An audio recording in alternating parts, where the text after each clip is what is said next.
의장님 9월 기자간담회 시작하겠습니다. 우리 세종시 의회에서 의원들의 그 공약 이행 추진과 관련한 것을 한 꼭지로 삼았고요. 두 번째는 그 시 집행부 공무원들의 근무 여건 개선을 위해서 개선 방안에 대해서 말씀을 드리려고 합니다. 그리고 세 번째는 그 9월 21일 날 전국 시도 의장 협의회가 열리는데요. 여기에서 제가 세종시 의장으로서 다른 의장들과 함께 협의체에 참석을 해서 지방의회의 발전 방안에 대해서 몇 가지 제안 설명을 하려고 합니다. 요 세 가지 내용을 주 내용으로 오늘 말씀을 드리고자 합니다. 아마 그 긴 연휴가 끼고 또 준비하는데 여의치 못한 부분들도 있어서 사전에 자료를 충분하게 공유하지 못했던 부분이 있습니다. 이 점에 대해서는 제가 좀 아쉽게 생각을 하고요. 향후에 진행을 할 때는 자료가 사전에 공유하도록 이렇게 하겠습니다. 먼저 그러면 구체적으로요. 첫 번째 제4대 세종시 의회 의원들의 공약사항에 대해서 말씀을 드리겠습니다.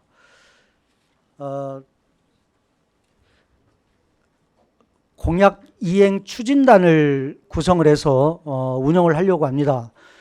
배경과 취지는 우리가 이제 뭐 세종시 의원들뿐만이 아니라 교육감, 시장도 선출직인데 그 시청이나 교육청의 교육감이나 시장의 공약 추진과는 조금 약간 다르게 우리 세종시 의원들은 그러니까 의원들 개별마다 자신들의 공약을 이행하기 위해서 진행을 하고 있는데요. 이게 사실은 공약 이행하는 게 적잖은 난이도가 있습니다. 집행부 사업부서랑 이야기를 하다 보면은 잘 교감이라든지 공감하는데 적잖은 애로사항이 있고, 그래서 저는 이런 것들을 세종시 의회 차원에서 의원들의 공약을 좀 묶어서 체계적이고 좀 종합적으로 추진을 하면 의원들이 내세운 그 공약의 이행률이 좀 더 높아질 수 있겠다는 생각을 했습니다. 이건 저도 이제 3대 의원을 했습니다만 개별 의원들이 하나의 공약을 지키고 이행하는데 정말 어렵더라고요. 그래서 이걸 의회 차원에서 이렇게 관리하게 됐다는 말씀을 좀 드리고요. 현재 어느 정도까지 진행을 해오고 있냐면 공약 이행 추진단을 구성을 했거든요. 제1부의장과 제2부의장, 그러니까 부의장 두 분을 공동 단장으로 하고 행복위, 산건위, 그리고 교환위, 예결위 4개 전문위원실 전문위원을 추진 단원으로, 그리고 각 4개의 전문위원실에 또 직원 한 분씩 이렇게 배치를 해서 공약 이행 추진단을 구성을 했습니다. 지금 현재 각 의원들로부터 3개 이내의 공약들을 받고 있거든요. 이것을 각 전문위원실에 배분을 하고 전문위원실별로 분류를 해서 집중적인 관리와 관리를 좀 들어가려고 합니다. 물론 교육청과 시청의 상호 협력이 필요합니다. 이런 부분들은 집행부와 완활히 의논해가면서 의원들의 공약 이행률과 이행도를 높이고자 하는 고민의 흔적입니다. 이렇게 좀 말씀을 드리고요. 두 번째는 아까도 말씀드린 것처럼 시 집행부의 공무원들 근무 여건을 좀 개선하기 위해서 말씀을 드리려고 합니다. 지난 7월과 8월에도 두 차례에 걸쳐서 그 집행부 공무원들의 그 안타까운 사고가 있었습니다. 더 이상 방치하면 안 되겠다는 생각이 들고요. 그리고 현재의 상황을 그 원인이 어디에 있는지 맥을 좀 정확히 짚을 필요가 있다는 생각이 들어서 두 번째 꼭지를 잡았습니다. 자료를 몇 가지 이렇게 분석을 해보니까요. 우리 현재 시청에 사무관과 6급 이상 전체 공무원들이 정원이 1876명이더라고요. 여기에 1759명이 현원이고 약 217명이 휴직자거든요. 다시 말씀드리면 정원 대비해서 약 11.5%인 217명이 현재 휴직 상태입니다. 그러면 두 가지 이 파생효과가 생기는데요. 그 중에 하나는 휴직자의 업무를 다른 부서원들이 나눠야 됩니다. 업무가 당연히 가중될 수밖에 없거든요. 그리고 두 번째는 휴직자가 가지고 있던 이 업무가 시민들을 대상으로 서비스를 하는데 행정 서비스를 하는데 행정 서비스의 질이 낮아질 수밖에 없습니다. 이 두 가지가 있거든요. 그래서 약 11.5%인 217명이 현재 휴직자고 이 중에 100명 정도는 충원이 돼 있는데 그럼에도 불구하고 약 117명이 현재 정원 대비해서 결원인 상태입니다. 이 업무를 결원인 117명의 업무를 같은 부서원들이 현재 분담하고 있거든요. 따라서 직원들의 업무 강도나 업무량이 현재 많다고 할 수밖에 없습니다. 그래서 일련의 이런 과정들이 이런 현상들이 이런 업무 과중이 큰 원인이라고 저는 좀 진단을 하고 있는 상황입니다.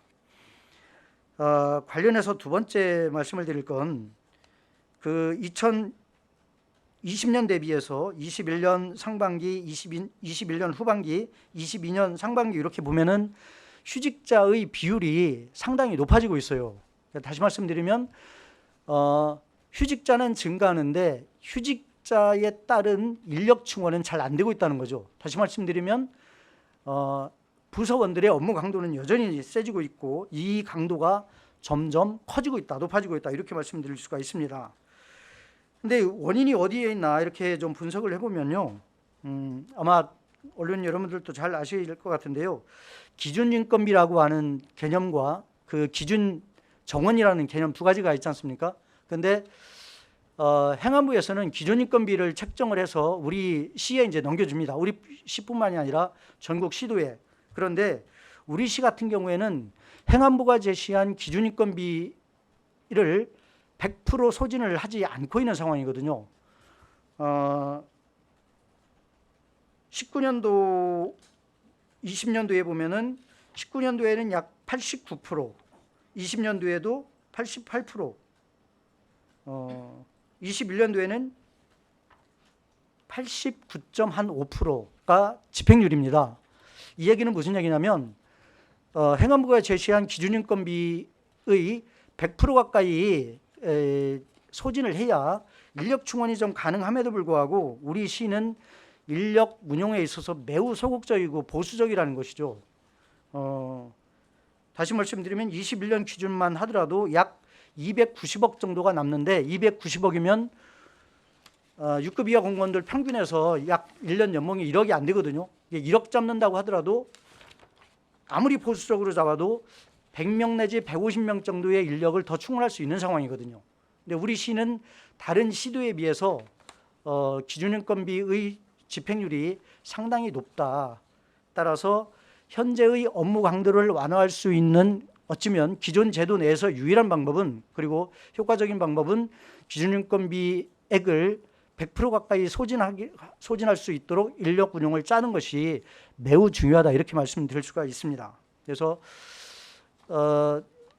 우리 시집행부가 관행적으로 기준인건비의 약 15% 정도를 항상 남기고 짰는데 그 원인이 어디인지는 잘 모르겠어요. 그래서 원인을 좀 한번 좀 파악이 필요할 것 같고, 저는 시의회 의장으로서 현재 집행부의 6급 이하 공무원들의 업무 강도를 좀 완화하기 위해서는 행안부가 제시한 기준인건비를 100% 가깝게 소진하고 집행률을 최소로 줄여야 된다 이렇게 좀 강하게 좀 말씀을 드릴 수가 있습니다. 세 번째입니다. 아까도 말씀드린 것처럼 9월 21일, 22일 이틀간 전국 17개 광역의회 의장들이 대전에서 의장 협의회를 합니다. 여기서 이제 협의회장도 선출하고 임원진 구성을 할 건데, 저는 뭐 임원진 구성과는 별도로 협의회에 참석을 해서 몇 가지 제안을 좀 하려고 하는 내용들이 있습니다. 몇 가지 제안을 하려고 하는 이런 내용들의 취지는 지방의회 의원들의 역량 제고 그리고 역량 제고와 지원을 좀 충분하게 받을 수 있는 것 두 가지 목적으로 몇 가지를 좀 말씀을 드리려고 합니다. 가장 먼저는 지방의회의 위상이 그러니까 지방자치 단체에 비해서 상대적으로 약합니다. 우리는 지방자치가 단체 자치 위주로 돼 있기 때문에 지방의회와 비교를 할 때 보통 7대3 정도의 기울기를 가지고 있다라고 이야기를 합니다. 그러니까 지방의회가 집행부에 비해서 그만큼 업무를 하는데 상대적으로 약한 모습이거든요. 관련해서 저는 첫 번째로 지방의회법을 제정을 하자고 주장을 할 겁니다. 현재 지방의회를 규율하는 전체의 법률이 잘 아시겠지만 지방자치법인데요. 이 지방자치법 속에 지방의회와 관련된 내용이 굉장히 허약합니다.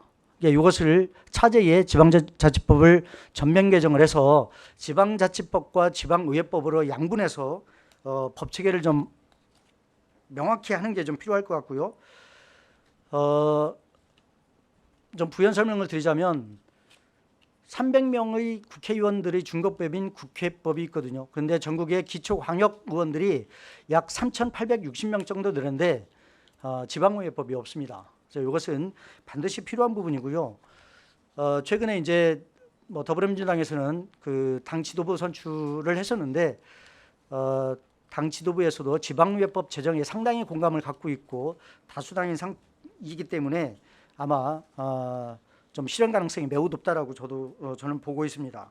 그래서 지방의회법 제정을 저는 좀 제안을 할 거고요. 두 번째는 현재 의원들이 정책 보좌 인력이 매우 약합니다. 현재 지방자치법 개정으로 정책 보좌 인력이 금년도까지는 정원의 4분의 1 그리고 내년도까지는 2분의 1이어서 내년쯤으로 가야 겨우 2대1 업무 지원이 가능하거든요. 그런데 2대1의 업무 인력으로는 정상적으로 의원들이 의정활동을 하는데 불가능에 가깝습니다. 우리 시만에도요. 교육청의 1년 예산이 1조 한 3, 4천억 정도가 됩니다. 추경까지 다 합쳐서요. 시청 같은 경우에는 1조 한 5, 6천억이 되거든요. 1년 예산이 두 기관이 합쳐서 3조가 훨씬 넘습니다. 이 3조가 넘는 예산을 의원들이 이 업무를 하라는 겁니다. 이건 난센스에 가깝습니다. 그 예산 심사, 결산 심사, 그리고 사업의 적성성 평가 이런 것들을 요 보좌 인력을 가지고 의원들이 의정 활동을 하라고 하는 것은 이건 현재는 불가능에 가깝기 때문에 현실을 반영한 인력 지원이 이 인력 충원이 필요하다는 말씀을 드리고요. 지방자치법을 개정해서라도 이 부분은 좀 필요하다. 따라서 전국시도 의장협의회에 이런 내용도 좀 주장을 하려고 합니다. 세 번째는요. 저도 이제 지방의원이긴 합니다만 지방의원과 지방의회 사무처 직원들의 연수할 수 있는 연수 시설이 없습니다. 우리 3주 전에 우리 의원님들 서울 국회에 가서 연수를 받고 왔는데요. 이게 국회 의정연수원이라고 있거든요. 국회의 의정연수원에 가서 그렇게 정말 열악한 시설에 가서 열악한 프로그램으로 교육을 받고 왔어요. 연수를 받았는데 그나마도 이 국회에서 운영하는 연수가 그나마 가장 수준이 높거든요. 그럼에도 불구하고 현재 지방의원들 또는 지방의회 사무처 인력들의 업무 역량을 강화하기 위한 연수로서는 굉장히 약하다는 거죠. 허약하고. 따라서 지방의원과 지방의회 사무처 직원들을 교육하고 연수할 수 있는 좀 시설이 필요하다. 저는 이렇게 좀 이번에 좀 주장을 하려고 합니다. 참고로 그 공무원들 연수 시설은 상당히 잘 돼 있습니다. 그 중앙공무원들 연수하는 시설은 국가공무원 인재개발원이라고 해서 여기서 연수를 하고 있고요. 또 지방공무원 같은 경우에는 지방자치 인재개발원이라고 하는 곳에서 합니다. 마찬가지로 지방자치의 한 축인 지방의회와 지방의회 사무처 직원들에 대한 연수 시설이 또는 연수 프로그램이 약한 것은 이건 큰 공백이라고 생각을 하고 이건 좀 조속히 보완해야 된다고 이렇게 생각을 합니다. 네 번째인데요. 지금 우리시 같은 경우에는 집행부에 대한 감사기관으로 감사위원회가 있습니다. 물론 독립된 기구긴 합니다. 그런데 감사위원회의 위원과 위원장을 선임하거나 할 때 대부분이 집행부의 직간접적인 영향권 안에 들어 있습니다. 다시 말씀드리면 집행부를 견제 감시하는 주 기능을 수행하는 감사위원회가 제 기능을 과연 하는지 이게 본질적인 의문이 드는 대목이 아닐 수가 없습니다. 따라서 차제에 감사위원회를 지방의회에 소속해 하고 체계를 좀 명확히 할 필요가 있다고 생각을 합니다. 우리 시 같은 경우에는 세종시법을 개정하면 감사위원회의 조직 체계를 바꿀 수가 있습니다. 네, 좀 이렇게 그래서 집행부에 대한 감사 기능을 좀 더 명확하고 정확하게 하기 위해서 이런 게 좀 필요하다 이렇게 좀 말씀을 드리고요. 끝으로 다섯 번째인데요. 저도 이제 제가 의장이 되어서 여러 가지 그 규정들이라든지 제도들을 찾다 보니까 놀라는 게 한두 가지가 아닙니다. 다시 말씀드리면 그 지방자치 양대 축이 이제 단체자치하고 이제 지방의회지 않습니까? 그런데 지방의회의 활동을 보장하는 여러 가지 법령들이 있는데 그 법령들이 굉장히 부정적이고 제약적이에요. 단체장에 비해서 이런 불합리한 조항들을 좀 찾아서 이것을 좀 개정하는 작업이 필요하다. 이걸 의장단 협의회에 가서 좀 건의할 생각입니다. 구체적으로 한 두 가지만 말씀을 드리면 우리 시 같은 경우에도 그런데요. 그 정책보좌관 제도가 있습니다. 우리 세종시장 같은 경우에는 관련 규칙을 개정하는 것만으로도 정책보좌관을 임명할 수가 있습니다. 그런데 의회는 그렇게 할 수가 없어요. 지방자치단체의 행정기구와 정원 기준 등에 관한 규정 이게 대통령령인데요. 여기에 보면 지방의회는 할 수 없다라고 되어 있습니다. 이게 그 단체자치와 지방의회를 바라보고 있는 이게 이제 시각인 거예요. 이 관련 규정을 찾아보니까요. 한 30년 전에 이런 규정들이 벌써 생겨났더라고요.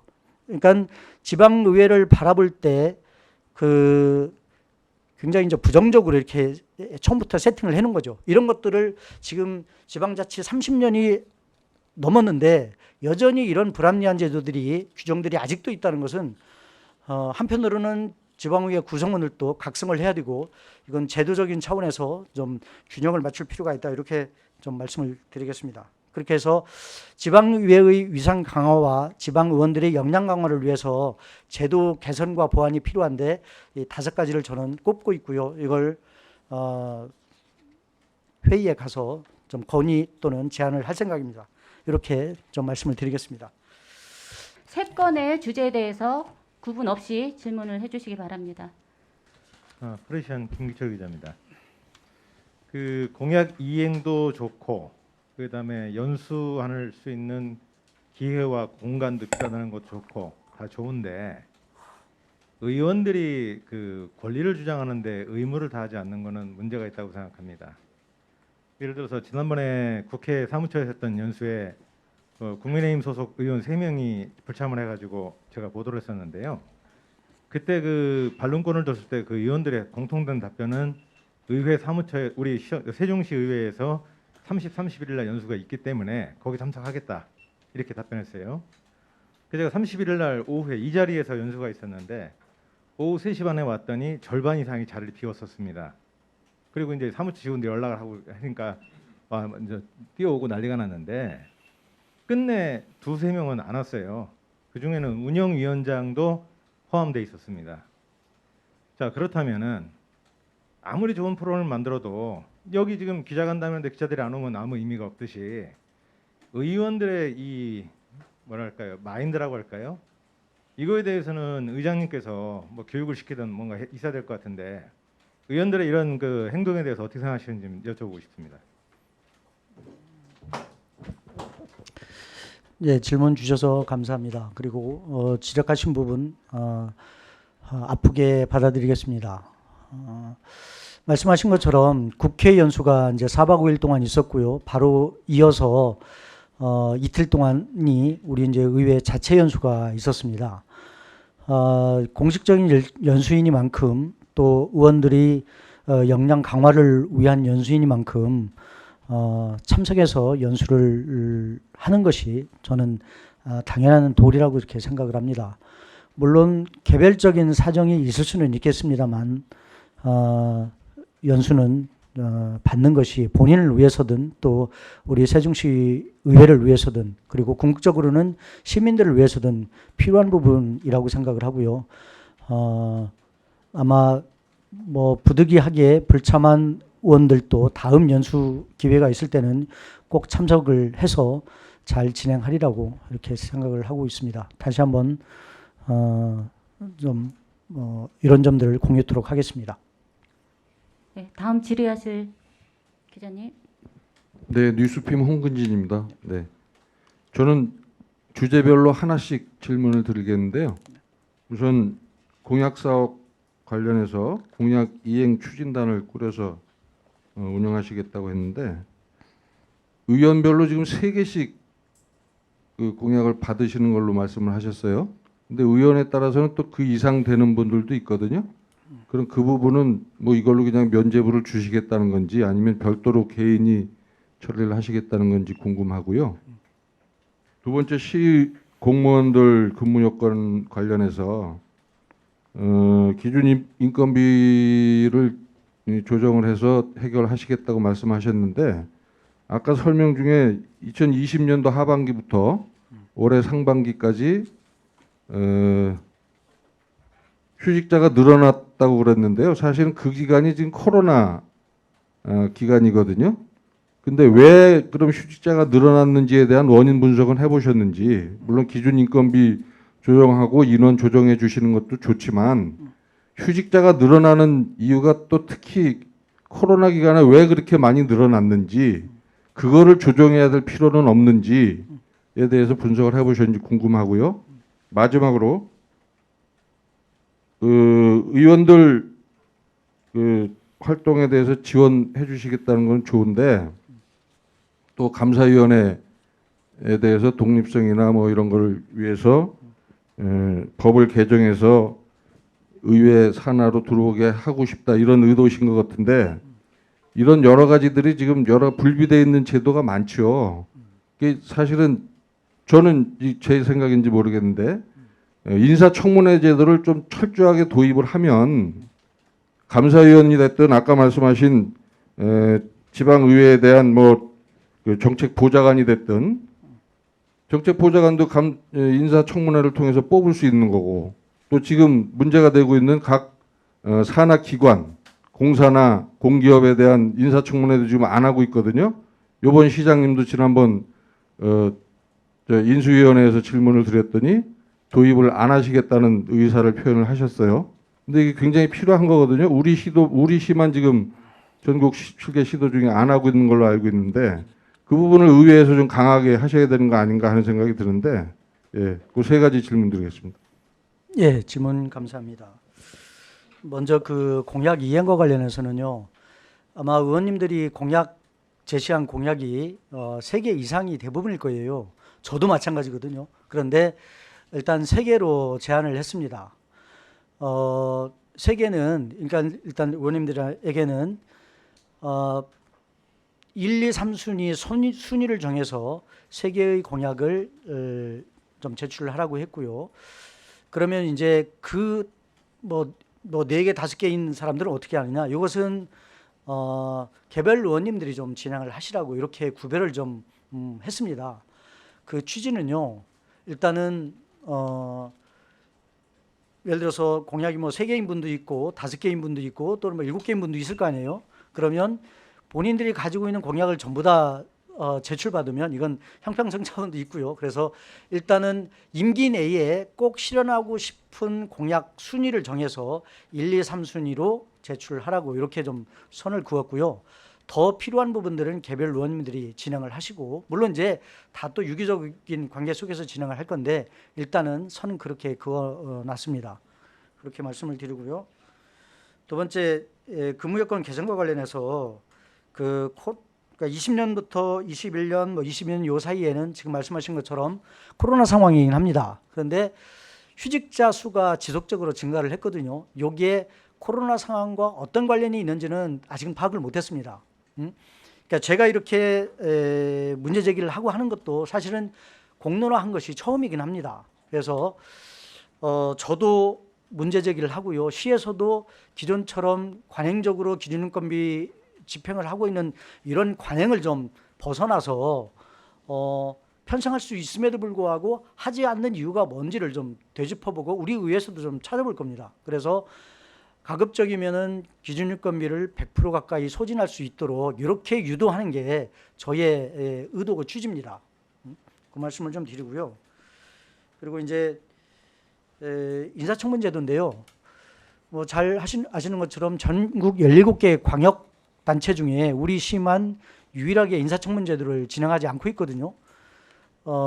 그런데 이게 그 법령상으로는 강제할 수 있는 규정이 없어요. 없습니다. 그리고 그럼 이제 다른 시도 같은 경우에는 집행부와 의회가 인사 협정을 맺어서 우회적인 방법으로 진행하고 있을 뿐이지 집행부가 명시적으로 거부 의사를 갖고 있으면 강제할 수 있는 제도적 장치는 없습니다. 그 우회 내지 협업하는 가장 좋은 형태가 현재 서울시이거든요. 저도 이제 자료 분석을 해서 한번 해봤는데 서울시는 그렇게 하고 있어요. 그런데 이조차도 의회와 집행부의 말하자면 뭐 협정문을 맺어서 그렇게 하는 것이지 강제로 하는 형태가 아니더라고요. 그러니까 우리 시는 뭐 잘 아시는 것처럼 이춘희 시장 때도 그랬고요. 현재 뭐 시장님이 어떻게 나올지는 모르겠는데 이춘희 시장님은 명시적으로 거부 의사를 갖고 있었어요. 참고로 내용을 좀 더 세분화해 보면 인사위원회를 구성을 해서 뭐 임명을 하는 자리인 경우에는 굳이 인사청문 제도가 필요하냐 이런 생각을 갖고 있었고, 굳이 인사청문 제도를 받을 것 같으면 인사위원회 거치지 않는 자리는 받을 수도 있다 이렇게 이제 내용을 세분화하긴 했거든요. 근데 이런 내용을 가지고 현재 시정부에서는 이제 어떻게 할지는 모르겠습니다. 근데 가급적이면 인사청문 제도를 좀 받아서 검증 절차를 좀 거치는 게 어떨까 하는 생각이 들고요. 뭐 참고로 우리 시도 지금 이제 정책지원관을 이제 인력 운영을 하고 있는데 이분들은 인사청문 제도의 대상들은 아닙니다. 좀 구별을 할 필요가 있고요. 그래서 인사청문 제도는 하여튼 좀 가급적이면 좀 했으면 좋겠고 우리 의회에서도 아마 개별 의원님들이 이걸 요구를 아마 더 할 것 같은데요. 좀 지켜보도록 하겠습니다. 네, 세종파람의 바람의 박은주입니다. 이 질문은 제가 집행부에 드려야 될 것 같기도 한데 혹시나 계시니까 자료가 있는지 여쭤볼게요. 그 기준인건비 집행률이 이렇게 나왔다면 15% 정도 남았던 그 금액 290억 원 정도의 비용이 어디에 쓰여졌다는 얘기가 되잖아요. 이게 계속 해마다 그렇게 해왔다면 이 금액이 꼭 쓰여져야 할 부분이 있었나? 아니면 어디에 쓰여졌나? 이런 것들을 찾아보신 적이 있으신지요? 예, 그러니까 이제 기준인건비를 행안부가 이제 매년 제시를 하거든요. 우리 시 같은 경우에는 21년도에 약 2,223억 정도가 됩니다.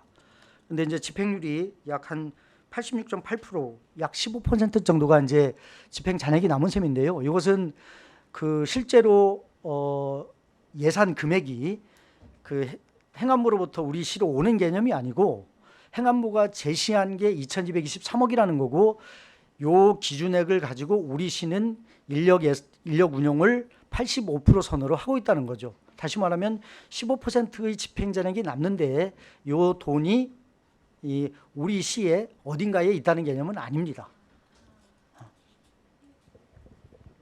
예, 경충일보 김재훈 기자입니다. 간단하게 한 가지 질문 드리겠습니다. 그 시가 기준인건비를 편성할 수 있음에도 불구하고 하지 않는 이유를 모르겠다고 하셨는데요. 그렇다면 이 부분에 대해서 집행부와 대화를 나눠 보셨는지 아니면 앞으로 나눌 계획이신지 설명 부탁드립니다. 예, 요 부분은 집행부와 좀 그 인력 운용의 어떤 배경 취지를 좀 한번 의회에서도 들여다볼 필요가 있다고 생각을 합니다. 더군다나 7월도 그렇고요, 8월도 그렇고 직원들의 안타까운 사건들이 자꾸 생기기 때문에 이걸 기존처럼 관행적으로 이렇게 편성 운영하고 있는 이런 모습들을 좀 들여다볼 필요가 저는 있다고 생각을 합니다. 말씀하신 것처럼 의회 차원에서 좀 들여다볼 계획입니다. 사실은 이런 문제 제기가요, 의회 차원에서는 사실은 없었습니다. 그래서 이걸 이렇게 문제 의식을 갖고 집행부의 인력 운영 패턴 또 취지 배경 등을 좀 살펴보고 더 나은 방법으로 편성할 수 있는 여지가 있는지 이것을 같이 좀 노력을 하도록 하겠습니다. 예, OTN 임원선 기자입니다. 가벼운 질문 하나 드리겠습니다. 이 대법원 이제 세종시 의장 기자 간담회 또 먼저 번에도 부의장님이 간담회 했을 거거든요. 근데 의회 의원님들의 참여가 안 하시는 건지 원래 또 안 하기로 한 건지 그 가벼운 답변 부탁드립니다. 저도 그냥 가볍게 말씀드리겠습니다. 원래 계획이 이렇게 진행을 하도록 되어 있습니다. 예, 안녕하십니까. 내일부 김주환입니다. 우리 상 의장께서 언급하신 내용 중에서 공무원들의 그 업무 과중으로 인해서 안타까운 일이 2번씩이나 있었다라는 그 말씀을 하셨어요. 근데 이게 지금 경찰에서 그 수사 중입니다. 수사 중인 내용을 업무 과중으로 인해서 안타까운 그 사항이 발생됐다라는 것은 상당히 위험한 발언이 아닌가 싶습니다. 이 부분에 대해서 조금 성급하셨던 것 같고요. 그 공무원 증언 관계 관련해서는 지금 우리 집행부라든가 시의회에서 언급해서 이게 고쳐질 사항이 아니거든요. 이게 행안부에서 규정된 그 사안으로 인해서 하는 것이기 때문에 이 언론을 활용을 하셔갖고 지금 의장께서 이 부분을 아마 행안부에다가 강력하게 질의를 하시는 것 같습니다. 그 조금 전에 말씀드렸듯이 두 공무원의 안타까운 상황에 대해서는 조금 고쳐서 말씀해 주셨으면 감사하겠습니다. 예, 질문 감사드립니다. 두 가지 말씀을 하셨는데요. 현재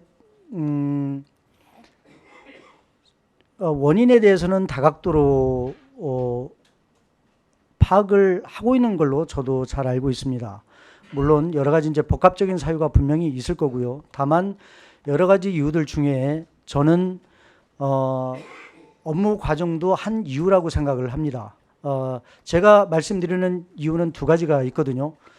우리 시 같은 경우에는 현재 잘 아시는 것처럼 단층제 구도입니다. 그러니까 기초와 광역 업무를 동시에 하고 있는데 우리 시의 그 정원 기준을 설계를 할 때 단층제, 다시 말씀드리면 기초와 광역 업무를 동시에 한다라고 하는 이 특징을 정원 기준에 충분하게 반영하지 못한 게 있습니다. 여러 가지 이 복합적인 원인들 중에 그 원인 중에 하나로 저는 업무 과정을 저는 꼽고 싶고요. 저는 이건 여전히 같은 생각을 갖고 있습니다. 두 번째인데요. 행안부, 그러니까 이제 기준인건비를 행안부는 매년 일선 이제 지자체에 제시를 합니다. 두 가지 개념이 있는데요. 지금 말씀드린 기준인건비 제도가 있고요. 정원제도가 있습니다. 이 두 가지 요소를 다 충족을 하면서 인력 운용을 하는 게 이제 현실인데, 우리 시 같은 경우에는 기준인건비 제도에 있어서 기준 정원 제도를 너무 지나치게 의식하는 거 아닌가 이렇게 생각을 합니다. 왜냐하면 다른 시도 같은 경우에는 행안부에서 제시한 기준인건비를 거의 100% 가까이 소진을 하고 있거든요. 우리처럼 약 15% 가까이 이렇게 집행 잔액이 남는 시도가 거의 없습니다. 이것은 우리 의회도 좀 들여다봐야 되지만 제1차적인 집행기관에서는 인력 운용에 다시 한번 좀 점검할 필요가 있다 이렇게 좀 말씀을 드리겠습니다. 예, 저 중부 포커스 신문사 강영식 기자입니다. 그 공무원 휴직에 대해서 이렇게 물어보겠습니다. 그 공무원 휴직 원인이 그 뭐 병가도 있을 거고 육아 휴직도 있을 겁니다. 그 좀 구체적으로 파악해 놓으신 내용이 있나 요거 하나고요.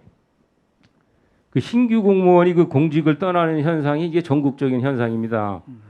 그래서 그 구급 신규 공무원의 경우 지금 공제를 제외하고 실수령액이 130만 원 정도 이렇게 알고 있습니다. 그래서 그 공무원에 대한 그 뭐 처우 개선 이거 좀 생각해 보신 게 있나 이렇게 부탁드립니다.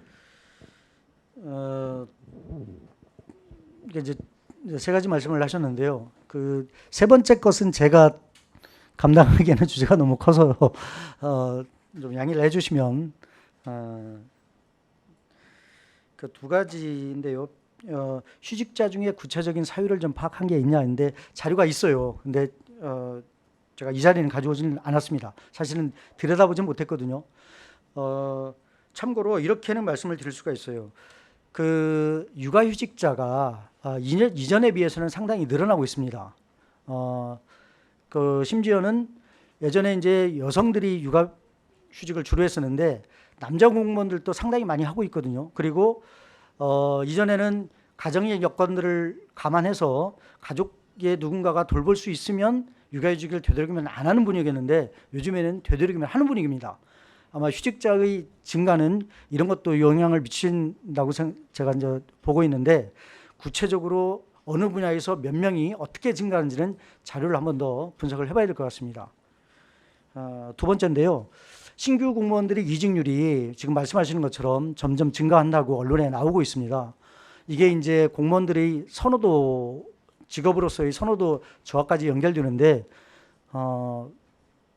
이게 뭐 이제 보수라든지 복지 여건이라든지 이런 것이 다른 직군들에 비해서 상대적으로 낮아지니까 아마 선호도가 낮아지는 것 같습니다. 그래서 우수한 인력들을 이 공직사회로 끌어들이기 위해서는 이러한 부분들도 좀 심도 있게 검토가 필요한데요. 이건 뭐 지자체도 그러기도 하지만 국가 차원에서도 좀 적극적인 노력이 필요하지 않을까 이렇게 생각을 합니다. 예, 포커스 최종현입니다. 그 지금 우리 그 세종시 전체 인원이 한 38만 한 6천여 명 정도 되거든요. 이게. 그리고 우리 세종시에서 근무하고 있는 공무원들이 2,700여 명이 좀 넘어가고 있어요. 이게. 그 1인당 공무원 1인당 140여 명 정도의 심의를 관리한다고 이렇게 보면 되거든요. 이게. 그럼에도 불구하고 업무가 과중하다 계속 이런 식으로 나오는 것 같은데 요거는 저희들이 좀 받아들이기 좀 곤란하고요. 이제 물론 그 행안부에서 지정해준 그 기준인건비 이걸 가지고 자꾸 말씀을 하시는데 그거보다는 사실은 우리 의회부터 그 의회에 있는 우리 공무원들 있잖아요. 이게 이거부터 먼저 선행되어야 되는데 아직도 여기 있는 56명이라는 인원밖에 없어요. 이게 이거 어떻게 하실 거지? 이거부터 개선을 하고 나가야 되지 않겠나 이렇게 생각하는데 의장님 생각은 어떠신가요? 두 가지 말씀하신 걸로 이해를 하는데요. 하나는 그 시정부의 공무원들 업무 강도가 그렇게 높지 않다. 다시 말씀드리면 그 적정 규모의 인원이 현재 업무를 하고 있다 이렇게 보시는 거잖아요. 그 두 번째는 우리 의회 사무처 정원 인력이 약 한 50여 명 되거든요. 근데 이 인력이 너무 적다 이렇게 말씀하시는 건가요? 그렇죠? 죄송하긴 한데 이게 전자와 후자가 서로 모순되는 거 아닌가요?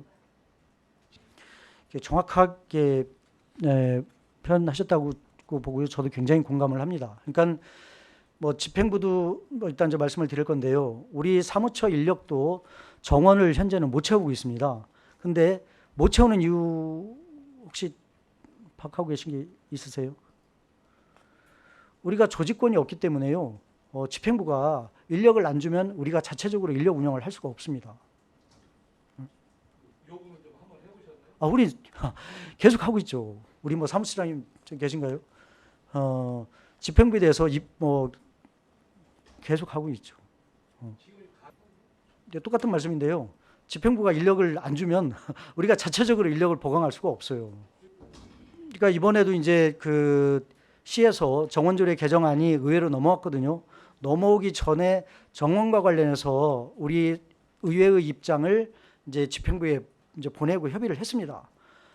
그런데 반영이 일부만 되고 일부만 안 됐어요.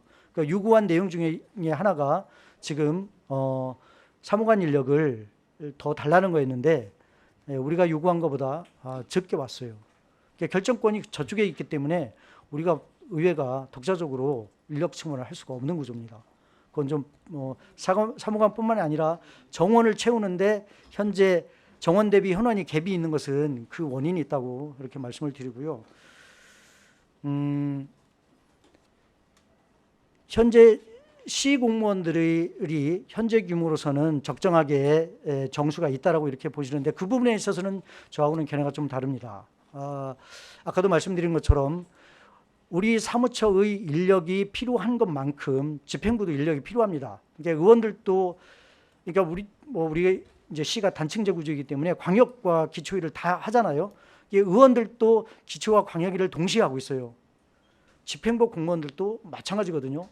이게 우스갯소리로 낮에는 기초일하고 밤에는 광역일 한다고 이렇게 하는데 업무 하중이 많은 건 사실입니다. 그래서 인력 증원은 뭐 구체적으로 몇 명이어야 되느냐 이것은 좀 구체적으로 따지더라도 어쨌든 현재 시 집행부의 인력 운용에 있어서 인력 증원은 필요하다. 요 인식은 지금 단계로서는 꼭 필요하다. 저는 이렇게 생각을 합니다.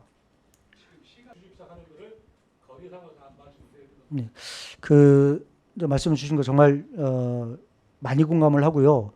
사실은 집행부가 이제 정원조례를 포함한 그 조직안을 짜서 의회로 가져오면 의회에서는 집행부의 조직안이 적정하고 합리적인지를 사실은 점검하고 봐야 되거든요.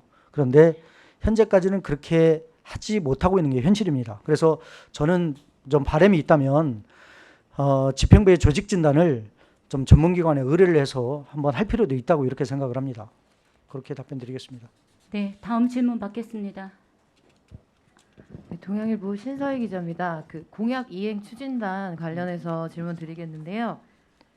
지금 공약 이행률을 공개하는 건 의무가 아니신 걸로 알고 있는데 이제 이런 거를 좀 체계화 시켜서 뭐 조례안을 만들어서 앞으로도 쭉 이제 공약 이행률을 공지를 하신다든지 이런 계획이 있으신가 하고요. 아까 말씀 중에 보니까 이제 공약 이행을 하기가 어렵다. 이것은 집행부와 이제 공감하는데 애로사항이 있어서 그렇다 하셨는데 혹시 뭐 공약이 우리 시와 관련이 없는 그런 공약들이어서 그런 건지 집행부와 뭐 왜 교감이 안 되는지 그런 뭐 특별한 이유가 있는지 그걸 질문 드립니다. 예, 두 가지 말씀을 하셨는데요. 두 번째 걸 먼저 말씀을 드릴게요. 공약을 바라보고 있는 공약자인 의원과 요 사업을 진행하고 있는 사업부서와 견해 차이가 엄전하고 있는 게 현실인 것 같습니다. 3대 때 같은 경우에도요. 어떤 사업이 지역구 의원은 필요하다고 주장을 하는데 사업부서는 필요하지 않다고 주장을 하는 거예요. 이런 갭차가 있기 때문에 개별 의원들이 지역구의 공약을 또는 사업을 이행하는 데 있어서 좀 애로사항이 있다. 이렇게 말씀을 드리고요. 개별 의원들이 진행하는 것들을 좀 의회 차원에서 집단화하자는 게 공약 이행 추진단 구성 운영의 취지입니다. 그리고 이제 처음 말씀하신 공약 이행 로드맵을 중간중간에 공개할 수 있냐. 그런데 이것은 조례와 관련된 사항은 아니고요. 참고로 그 교육감이나 또는 시장 같은 경우에는 그 매니페스토 실천본부에서 연간 공약 이행률을 점검을 합니다. 그리고 제시도 하고 공개도 하거든요. 그런데 지방의원들은 현재는 그러지 않고 있는데 꼭 뭐 공개까지는 아니더라도 우리가 선출직이기 때문에 4년 후에 선출을 다시 위해서라도 이건 내부적으로 꼭 필요한 과정이라고 저는 생각을 하고 있고 이래서 추진을 하게 됐습니다. 네, 다음 질문 받겠습니다. 예, 안녕하십니까. 최대일 기자인데요. 우선 저번 의정연수 때 이 자리에서 뭐 강사가 그런 말씀하셨어요. 기자는 싸가지가 없어야 된다. 그죠? 제가 오늘 싸가지 없는 질문을 좀 몇 가지 드리려고 합니다. 지금 의장님 말씀대로 조직권을 시에서 집행부에서 갖고 있어서 의회로서는 어쩔 수 없다 이렇게 말씀하셨는데 좀 무책임한 발언이라고 생각하고요. 법이야 어떻게 됐든 여기서 필요한 인원이라고 하면은 의장님이 가서 매달리든 바짓가랑이를 잡든 싸우시든 결단을 내려야 된다고 봅니다. 지금 교환위 같은 경우 그 전에 3대 때 교환위원장 하셨죠? 교환위 전문위원실 보면은 8명 중에 교육청 직원이 6명이에요. 무슨 피감기관을 어떻게 이제 행정사무감사도 얼마 안 남았는데 피감기관을 어떻게 감사한다는 거예요. 전부 피감기관 직원들이 와서 전문위원 4급. 그죠? 그렇게 자리 잡고 있는데 이런 의회 사무처 직원이 빨리 확보가 돼야 이런 빈 공간을 채우고 의회 스스로 독립된 인사권을 행사할 수 있고 또 직원들조차도 정상적인 빠르진 않겠지만 정상적인 인사가 가능하다고 봐요. 이건 의장님 의지라고 봐요. 우선 의장님 요 의지를 어떻게 실현하실 계획이 있으신 요거 한 가지 질문하고요. 또 하나 지금 요새 보면 의정이 조금 이상해요. 의정이 왜 이상하냐면 의회 순기능이라고는 저희가 알고 배우기로는 집행부 견제와 감시, 또 의원들은 지역민을 대변하는 그런 행위, 그죠? 그렇게 알고 있는데 의장님이 경찰서 방문한 것까지 좋아요. 경찰서 방문하셔가지고 순찰차 비가림막을 해준다든지, 예? 세무서장 방문해가지고 그거를 저는 보도자료로 나올 상황은 아니라고 봐요. 의장님이 어떤 생각을 갖고 계신지 모르지만 조금 너무 사적으로 사유화되는 게 아닌가 이렇게 우려스러운 목소리도 저뿐만이 아니고 많이 나오고 있습니다. 여기에 대한 의장님이 앞으로 소견 좀 한번 짧게 말씀해 주십시오. 예, 질문 주셔서 감사드립니다. 먼저 그 조직권이 집행부에 있기 때문에 그 의회 사무처의 인력 충원하는 데 어려움이 있다라고 제가 말씀을 드렸어요. 이건 현실입니다. 생각 같아서는요, 뭐 어떻게 하고 싶죠. 그러나 또 규정이 있고 제도가 있는 건 또 한편으로 염전하는 현실이 있기 때문에 어쨌든 권한은 집행부 쪽에 있습니다. 조직권이 집행부에 있기 때문에 반면에 우리로서는 최대한 노력을 하고 있죠. 아마 뭐 구체적으로 어떻게 노력을 했는지를 아마 설명을 들으시면 정말 구구절절하게 정말 노력을 했습니다. 그럼에도 불구하고 권한은 저쪽에 있기 때문에 한계가 있을 수밖에 없고 한계의 상황이 현재의 모습으로 나타나고 있다. 이건 지금뿐만이 아니라 이전까지 매년 그래 왔습니다. 근데 이것을 근본적으로 개선하기 위해서는 조직권이 의회로 오는 것입니다. 이것은 뭐 잘 아시겠지만 법령 개정 사항이어서 이거 좀 향후에는 그렇게 와야 된다라고 생각을 하고요. 덧붙여서 말씀 주신 교환위의 직원들이 교육청에서 전보된 직원들입니다. 그러니까 감사기관에 피감기관 직원들이 와서 근무를 하는 것은 이것은 논리적으로 맞지는 않습니다. 궁극적으로는 해결하고 해소해야 될 부분이라고 생각을 하고요. 말씀 주신 그 내용은 충분히 공감을 합니다. 저도 교환위원장을 했지만 현재의 상태로서는 감사기관이 피감기관을 원리 원칙대로 또는 제도의 취지를 살려서 하는 것은 좀 본질적으로 어폐가 있습니다. 충분히 공감을 합니다. 개선할 부분이라고 생각을 하고요. 그다음에 이제 두 번째로 이제 제가 경찰청 방문한 거를 말씀하셨는데요.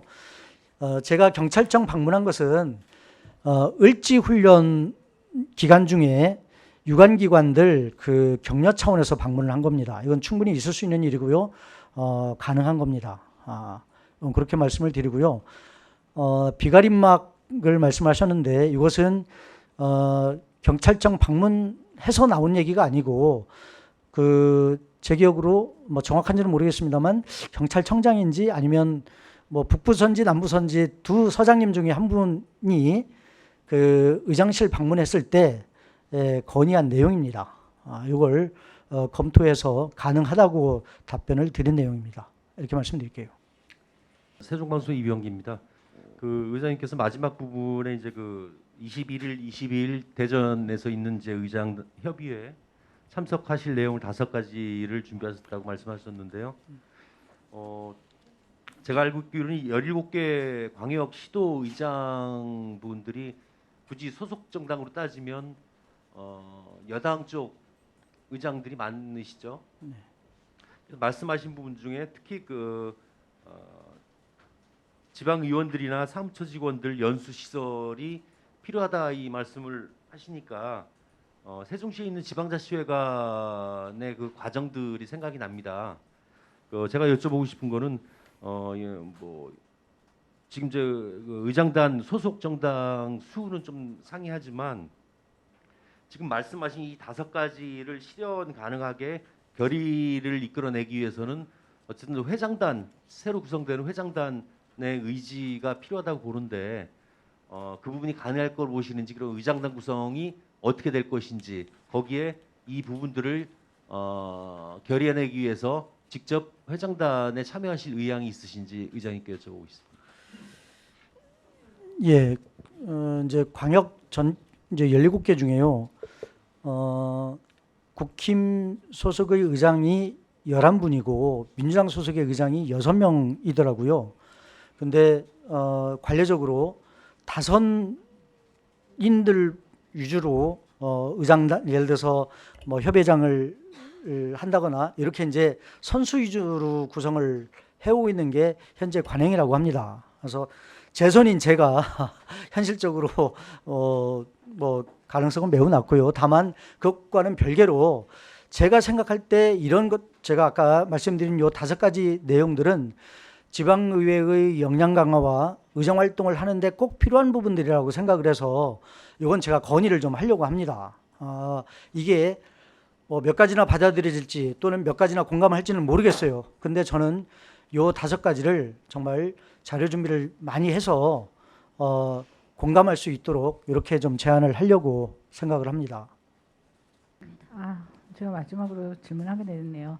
근데 기자 간담회 하면서 이렇게 소통을 하시는 의장님 의견도 되게 잘 들었고 굉장히 좋은 제도라고 생각하지만 그래도 내일 있는 브리핑하고 결정적으로 그게 그 성격적으로 아니면은 그 내용적으로 어떻게 틀린 부분이 있을지 하나 궁금하고요. 또 하나는 지금 이제 의원의 그 역량 강화를 위해서 되게 많은 말씀을 하시고 그러셨거든요. 많은 제안을 하셨는데 그러면 현재 지금 의장님이 보시기에는 세종시 의회 의원들의 역량이 그렇게 강화를 열심히 해야 될 만큼 지금 부족한 건지 이것도 좀 하나 여쭤보고 싶습니다.